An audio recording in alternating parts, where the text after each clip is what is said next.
மஞ்சக்கொல்லை கிராமத்தை சேர்ந்த நபர் மீது மதுபோதையில் தாக்குதல் நடத்திய மர்ம நபர்களை உடனடியாக கைது செய்ய வலியுறுத்தி கடலூர் மாவட்டம் விருதாசலம் சிதம்பரம் நெடுஞ்சாலையில் பாமகவினர் சாலை மறியலில் ஈடுபட்டுள்ளனர். இதுகுறித்த கூடுதல் விவரங்களை எமது செய்தியாளர் வினோத் வழங்கிட கேட்கலாம். வினோத், வணக்கம். இது தொடர்பான விவரங்களை வழங்கலாம். பிரியங்கா, கடலூர் மாவட்டம் புவனகிரி அருகே மஞ்சக்கொல்லை கிராமத்தை சார்ந்த செல்லதுரை என்பவர் நேற்று முன்தினம் தனது இருசக்கர வாகனத்தில் புவனகிரி நோக்கி சென்று கொண்டிருந்தார்.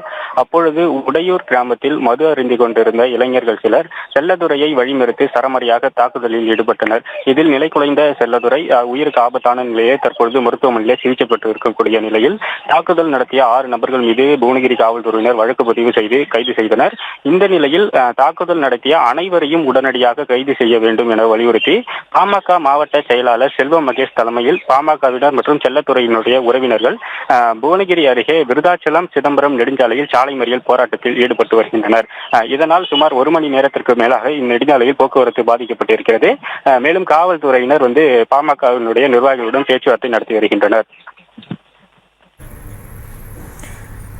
விவரங்களுக்கு நன்றி. இது குறித்து அந்த பொதுமக்கள் அளித்த பேட்டியை பார்க்கலாம். கிராமத்தை சார்ந்த செல்லதுரை என்பவர் நேற்று முன்தினம் இந்த சாலை ஓரமாக ஊருக்கு புவனகிரி சென்றுவிட்டு உடையூர் வழியாக திரும்பி வரும்போது அங்கே ஒரு 10-15 குண்டர்கள் மது அருந்தி சாலையை மறித்து கொண்டு மது அருந்தி கொண்டிருந்தார்கள். அவர்களை வழியை விடுங்கப்பா அப்படின்னு அந்த பையன் கேட்குறான். அவனை போட்டு அடிச்சு கீழே போட்டு மிதிச்சு அவன் மூஞ்சி முறையெல்லாம் உடைச்சி பைப்பால் அடிச்சு அவன் மேல சட்டையில வன்னியர் சங்க கலசம் இருந்துச்சு, அக்னி கலசம்.